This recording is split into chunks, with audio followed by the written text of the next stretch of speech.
최강 시사.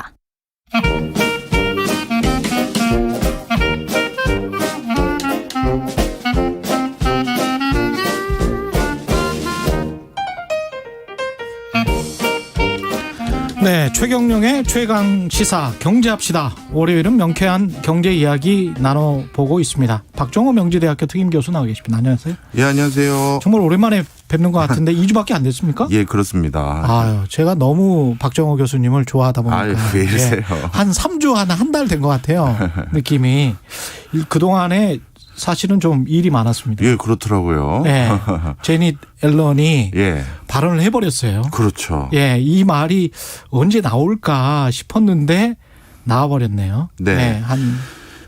앨런이 미래경제 서밋이라는 온라인 사전 녹화 인터뷰에서 예.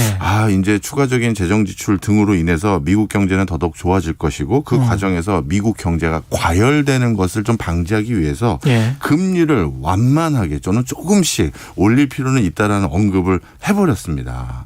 예.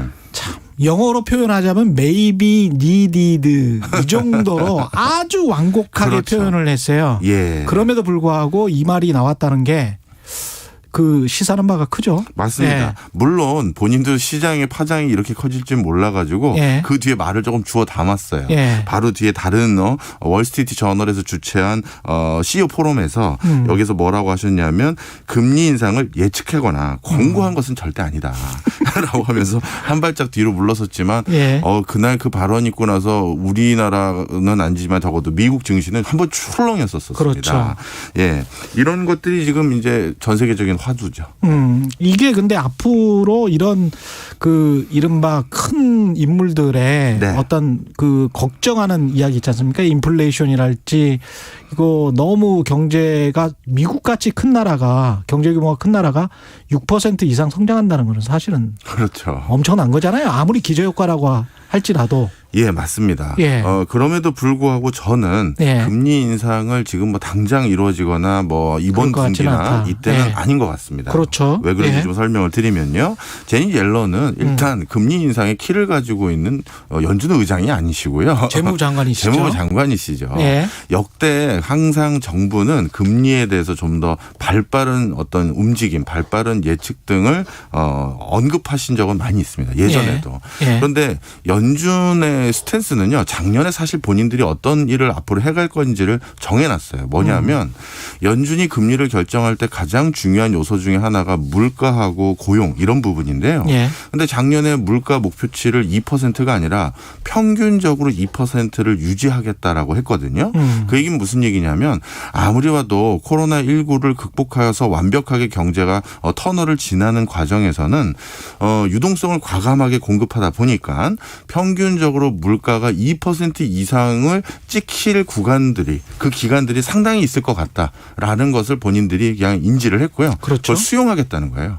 그래서 평균의 2%에 맞춘다는 건 어떤 기간 때는 2%를 넘다가도 그 다음에 다시 긴축을 해서 떨어질 수 있으니 이 물가가 어느 정도 오른다라든가 이런 것들만 가지고는 단순히 연준에서는 금리를 올릴 생각이 없습니다라는 걸 작년에 자신들의 법을 바꿔서 룰을 바꿔서 천명한 거거든요. 그렇죠. 그래서 지금 이 금리 인상에 대해서 앨런이 얘기했던 그 근거들 중에서 뭐 물가라든가 이런 것들은 이미 연준에서는 우리는 그렇게 할 거예요. 인상을 좀 물가 올라가는 걸 지켜보겠습니다. 해놓은 상태죠.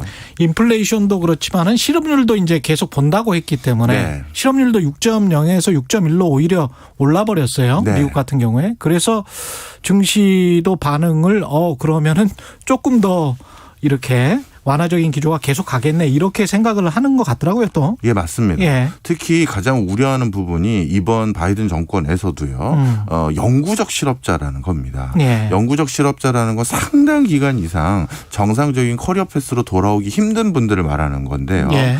쉽게 말씀드리면 경제가 일정 기간 이상 너무 침체되다 보면 뭐 노숙자로 전락한다든가 이런 분들 같은 경우는 우리 IMF 세대 있고. 그렇습니다. 예. 맞습니다. 예. 그런 분들은 다시 정상적인 경로로 돌아오는데 정말 시간이 오래 걸리거든요. 기업 같은 경우도 사실 6개월에서 1년 정도 실업 기간이 지속되면 잘 안 그렇죠. 예, 그런 측면도 있죠. 그러다 보니까 이번에 그 영구적인 실업자의 수가 통상적으로 미국 경제에서 가지고 있는 숫자에 비해서 4배가 늘었어요. 근데 이분들까지 채용을 하기 위해서는 미국은 아주 독특한 구인율이라는 게 있는데 예. 기업들이 얼마나 사람들을 지금 뽑고자 하는지를 지표로 만든 게 있습니다. 예. 그 구인율 지표가 굉장히 과열됐을 정도로 기업들은 사람이 필요하지만 영구적 실업자가 줄질 않고 있어요. 그러니까 이런 것들은 전반적으로 고용이 완벽하게 개선됐다고 보기 어렵다. 예. 그렇다면 이 조금 더 예. 완화적 기조를 유지해야 된다라는 게 아마 연준의 판단일 것 같습니다. 근데 과거 역사를 보면 한국은행 같은 경우에 2008년 미국에서 금융위기가 일어나고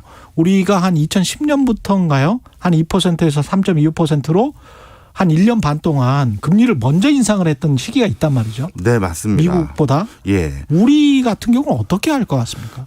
1990년 이후 예. 한국의 금리와 미국의 금리가 역전됐던 적이 딱 3번 있었는데요. 예. 그 3번 모두 역대 아무 문제가 없었다고 해도 과언이 아니에요. 대표적으로 첫 번째 역전됐던 시기는 99년 6월 달부터 예. 2001년 3월 달까지 금리가 미국 금리가 무려 1.5%포인트 높았었거든요. 굉장한 역전 차이였는데. 그때는 또, 예. 우리가 일부러 IMF 외환위기 극복하자고 금리를 굉장히 초저금리로 낮췄잖아요. 그렇죠. 예. 그러면 그렇게 금리 차이가 크면 외화 자금이 빠져나갈 것 같은데 당시 그렇지도 않았다. 차입으로 가져왔던 외화 자금이 일부 나간 건 있습니다. 하지만 이렇게 금리를 낮추고 경기 부양 시그널을 줬더니만 증시를 중심으로 외화 자금이 다시 유입되다 보니까 그 당시에도 금리 역전으로 인한 문제가 전혀 없었었고요. 아, 성장할 거야, 돈 벌 거야, 이게 더 중요하군요. 그렇죠. 예. 그다음 두 번째로 금리 역전이 일어났던 연도를 제가 살펴봤더니 2005년 8월부터 2007년 8월까지도 또 금리 역전이 일어났어요. 이때는 주식 시장에 들어왔던 자금은 유출됐던 것이 맞습니다. 그런데 오히려 채권 시장에선 외화 자금이 더 유입됐어요. 그리고 그 당시 특히 주식 시장에 대한 뭐 영향은 오래 갔느냐라고 했었을 때 그렇지 않았던 게 이렇게 미국이 그 당시 금리를 올렸을 때 자신들이 원했던 건 달러 강세를 원했던 것인데 예. 이런 것들이 원활하게 이루어지지 못했습니다. 당시 중국이 달러를 가지고 더 많이 달러를 보유하고 있는 상황이 돼버리다 보니까 예. 그러다 보니 이 당시에도 원달러가 처음에는 좀 상승하다가 그러다가 주춤해서 다시 원화 강세로 돌아섰어요. 예. 그러니까 주식시장에서 일부 유출됐던 자금도 큰 영향이 없었죠. 마지막이 2008년 3월인데요. 그때도 한미 기준이 이제 기준금리가 역전이 되었었는데 이때도 원화 가치가 일부 하락하는 공식과는 달리 미국 금리가 올라가면 예. 달러가 강화되고 원화 가치가 하락하는 공식과는 달리 원화가 오히려 강세 구간이었습니다. 그러니까 세 번의 1990년 이후 금리 역전이 실질적으로 우리 경제에는 큰 악영향은 없었다. 이게 결론이긴 합니다. 그렇군요. 근데 이제 약간 좀 걱정되는 거는 우리가 가계부채가 너무 많으니까 네. 한 1,700조 정도 된다고 하고 그런 상황에서 금리가 이걸 뭐라고 해야 될까요? 그러니까 과거의 타성처럼 금리 계속 낮았고 앞으로도 계속 낮을 거야라는 시그널이 계속이 된다면 계속 빌릴 거 아니에요? 네. 그게 좀 걱정이 되긴 합니다. 예. 그래서 한국은행의 스탠스는 이렇게 보는 것 같아요. 예. 우리가 가계부채가 문제였을 때 가계부채를 잠재울 수 있는 방법 중에 하나가 금리 말고 다른 방편들도 있는다고 판단한 것 같습니다. 예. 그래서 금리는 인상할 기저가 없어 보여요. 왜냐하면 지난번 한국은행의 통화정책 운영회의의 결과도 전원이 금리를 지금 상태로 유지하는 거에 찬성을 했어요. 전원이. 예. 통상적으로 금리 올리기 전에는 한 두세 명 소수 그렇죠. 의견으로 올린다는 의견이 있는 게 통상적인데 그렇습니다. 그걸 시그널로 보는 게 사실인데 그렇습니다. 전원이 유지해야 된다는 거죠. 그 얘기는 첫 번째는 뭐냐 하면 가계부채는 뭐 LTV나 뭐 이런 것들의 대출 규제를 강화한다든가 은행의 대출 총량을 강화하는 걸로 그걸로 잡고 지금은 이 코로나19의 터널을 완벽하게 지나가지 않았다라고 판단한 것 같아요. 예를 들어서 한국은행이 이렇게 초저금리까지 낮췄던 가장 큰 이유가 뭐냐라고 살펴봤을 때 단연코 코로나19를 극복하기 위한 경기부양책이었죠. 그렇죠. 그런데 이 코로나19가 그러면 해결된 것이라고 누가 얘기할 수 있느냐 했을 때 그건 아니거든요. 그건 아니죠. 작년까지만 하더라도 오히려 이렇게 전 얘기도 해요.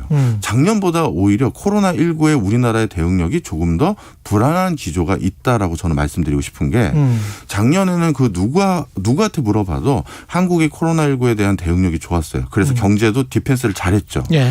작년에는 코로나19의 대응력이 좋을 수 있는 가장 중요한 무기는 진단 키트였어요. 예. 그거에 대해서는 우리 한국이 마스크라든가 진단 키트라든가 이런 것들에 대해서는 생산력이나 대응력이 좋았죠. 그런데 올해부터는 전 세계 경제 성장률 추이가 무엇과 상관관계가 가장 높으냐면 진단 키트가 아니라 백신이에요.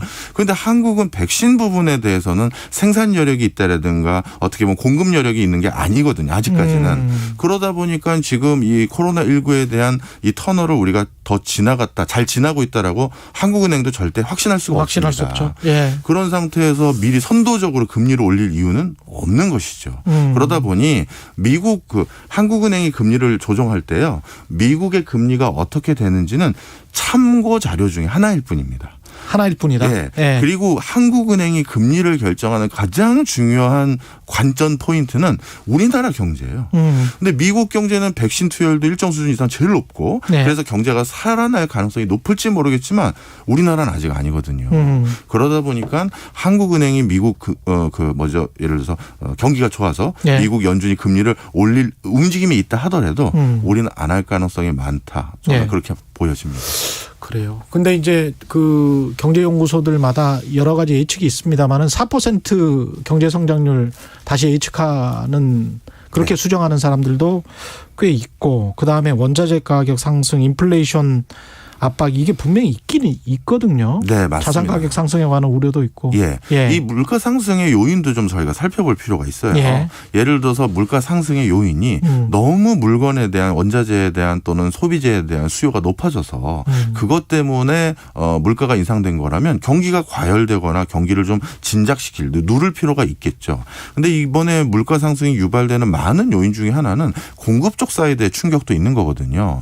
농산물 수급이 원활하지 못했던 것도 있고 외국인 계절 근로자들이 들어오지 못하거나 외국에서 농산물 수출 생태계가 문제가 되다 보니까 그것도 코로나 때문에. 그렇죠. 예. 그러다 보니까 우리의 소비자 물가의 가장 근원적인 부분이 예. 하나 이제 식자재인데 그게 가격이 오른 것도 있고요. 주요 기초 원자재 같은 경우도 현지 많은 해외 국가들의 생산 라인이 즉 광산이 코로나19 확진자 숫자가 늘어나다 보니까 폐쇄되거나 잠정 중단된 데가 많아요. 바로 그런 이유로 인해서 원자재 가격도 그런 부분에서 조금 올라온 것은 있습니다만 그것이 말씀드린 것처럼 공급 사이드의 충격이 일부 있어서 물가가 좀 오른 요인이 있는 것이지 지금 너무 소비나 투자가 고용이 왕성화돼서 그렇죠. 그래서 일어난 것은 아닐 수 있기 때문에 예. 그래서 그것만 보고도 금리를 올릴 수는 없다. 네. 근데 그 코로나 지원금을 각국 특히 뭐 미국 같은 경우는 예. 엄청나게 뿌렸고 그래서 그걸 가지고 저축을 좀 해놓은 자금들이 뭐 전 세계적으로 한 6천조 원이다. 네. 이런 무디스 분석 보고서가 있었는데 그게 어떤 특정 시점에 특히 이제 코로나19가 잠잠해지고 사람들이 마스크 벗고 뭐 여행하게 되거나 할 어떤 특정 시점 올 하반기나 내년 상반기 정도에 그게 폭발적으로 늘어나면 전혀 다른 양상이 나타날 수도 있는 거 아닙니까? 맞습니다. 예. 사실 이제 보복 소비라고 우리가 흔히 부르는 본격적인 어떤 소비의 움직임이 불거지기 시작한다면 분명 그때는 금리 움직임에 대해서 다른 판단을 해야 될 때는 분명 있을 겁니다. 예. 그런데 아직까지 지금 여러 가지 소비가 살아난다든가 투자라든가 고용이 그렇죠. 늘어나는 지표는 예. 기저효과라고 흔히 부르는 눌려 있었던 것을 다시 벌충하기 위해 썼던 효과로 판단하는 게 더 적합하지. 예. 본격적으로 이제 자신의 미래에 대한 확실성이 생겨서 그렇죠. 야, 나 이제 지갑 열고 이것저것 예. 사보자, 투자하자 이런 기조까지라고 보기는 어려워요. 그 정리를 해보면 금리 인상의 시점이나 뭔가 시그널이 온다라는 걸 느낄 수 있는 투자자든 일반 경제 주체든 뭐를 봐야 될까요? 아까 말씀하신 금통위원들의 소수 의견이 나오기 시작했다. 또 뭐가 있을까요? 가장 중요한 건 코로나19에 대한 우리가 이제 탈출을 했다는 시그널이 제일 중요할 것 같습니다. 한국은행도 역대 최저금리를 낮춘 거 예. 그리고 미국도 역대 최저금리를 낮췄던 가장 큰 이유는 이 코로나19 때문이었던 거죠. 그렇죠. 예. 그러면 이것을 탈출했다라는 확증적인 증거들이 있어야지만 중앙은행들이 움직일 것이고요. 예. 미국 같은 경우는 그게 우리보다 당연히 빠를 겁니다. 백신 보급도 빠르고 그것으로 인해서 실물 지표도 지금 많이 올라가고 있는 건 사실이죠. 그렇죠. 예. 우리나라도 일부 업종이 디지털 쪽이 수출이 견고하고 그런 것들이 잘 나가다 보니까 전반적으로 지표는 우호적으로 보이지만 우리는 전혀 그렇게 안 움직이는 전통적인 부분도 많이 있거든요. 내수 자영업죠. 맞습니다. 그러다 보니까 우리는 미국 금리 추시보다 조금 늦게 움직이지 않을까요? 저는 이렇게 판단합니다. 알겠습니다. 고맙습니다. 지금까지 최경련의 최강시사 경제합시다 박정호 명지대학교 특임 교수였습니다. 고맙습니다. 감사합니다. KBS 1라디오 최경련의 최강시사 듣고 계신 지금 시각은 8시 45분입니다.